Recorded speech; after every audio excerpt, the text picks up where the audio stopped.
Olá, seja bem-vindo ao canal Recapitulando. Hoje a gente vai olhar mais de perto um texto-chave lá do livro da Bíblia, Gênesis, capítulo 9. O foco vai ser na aliança que Deus fez depois do dilúvio, sabe? Vamos conversar sobre as promessas, o sinal que ele deu e o que isso tudo significou para Noé, para a família dele e, bom, para toda a criação.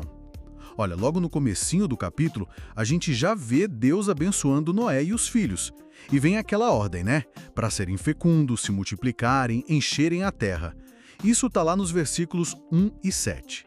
Mas tem também uma mudança interessante na alimentação que é permitida, certo? Isso, exato. Agora podem comer carne, o que não era explícito antes.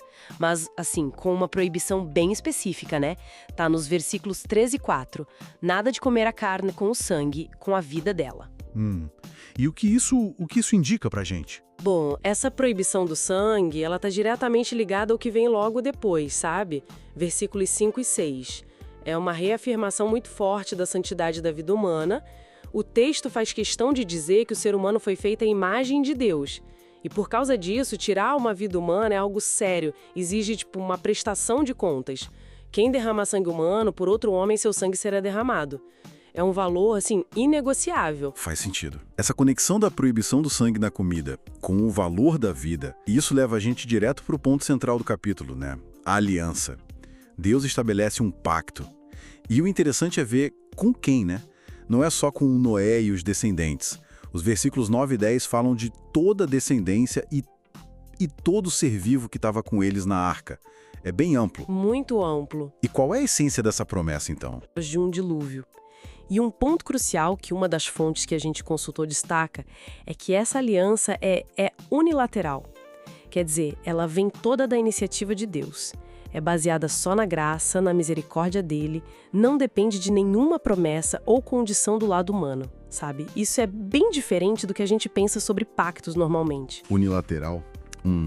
Isso muda a perspectiva, né? Não é uma troca, é tipo uma garantia divina. Mas e aquela menção de uma aliança lá em Gênesis 6:18? Antes mesmo do dilúvio, como a gente encaixa isso? É, na verdade, uma confirmação ou talvez uma renovação de um compromisso que Deus já tinha. Aquela menção anterior, lá no capítulo 6, talvez fosse o anúncio, né? O anúncio dessa formalização que acontece agora, depois que o juízo do dilúvio passou. Reforça a ideia da fidelidade de Deus, mesmo em meio ao caos. Entendi. Faz sentido.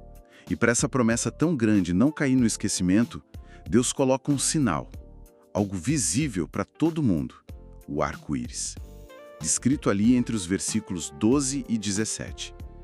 Ele aparece nas nuvens como o sinal da aliança entre Deus e a terra. Sim, e o simbolismo do arco-íris é muito rico. Por um lado, ele funciona como lembrança do juízo que acabou de acontecer, né, a tempestade, a água toda, mas ao mesmo tempo, e aí que está o paradoxo, ele é a promessa de que aquele tipo de juízo não vai se repetir daquela forma. É um sinal de esperança que nasce, da memória do juízo. Nossa, isso é bem profundo mesmo. Lembrar do perigo e da segurança ao mesmo tempo. Exatamente. E tem mais. Uma das fontes faz uma conexão bem interessante. Ela cita outras passagens, como Ezequiel 1, Apocalipse 4, onde aparece um arco-íris ou um brilho parecido ao redor do trono de Deus. A ideia sugerida é que o arco-íris aqui na Terra é como que um reflexo da glória lá de cima, sabe? Representando a justiça, que é lembrada pelo juízo, convivendo com a misericórdia, a graça, o poder de Deus, que é a promessa garantida. É como se um pedacinho do céu ficasse visível pra gente na natureza. Uau!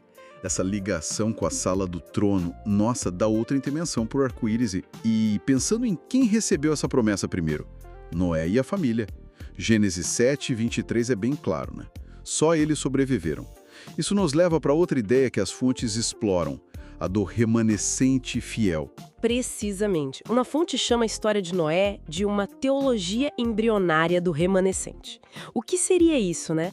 Basicamente, é a sementinha de uma ideia que aparece muito na Bíblia. Deus preservando seus planos através de um grupo pequeno, que continua fiel, obediente, mesmo quando tudo ao redor tá corrompido. A salvação do Noé veio porque ele obedeceu às instruções de Deus para construir a arca. Então a sobrevivência deles não foi por acaso. Estava ligada à fidelidade deles. Sim. E essa fonte faz um paralelo interessante. Do mesmo jeito que Noé e a família foram salvos do dilúvio pela fé e obediência, a salvação futura também estaria ligada a esse compromisso fiel com Deus. E aí a fonte contrasta a promessa de não ter mais dilúvio com outras referências bíblicas que falam de um juízo final diferente, né? Um juízo por fogo, lá em 2 Pedro 3, Apocalipse 20. A ideia que fica é que, de novo, só um remanescente fiel vai herdar a nova terra que é prometida no fim.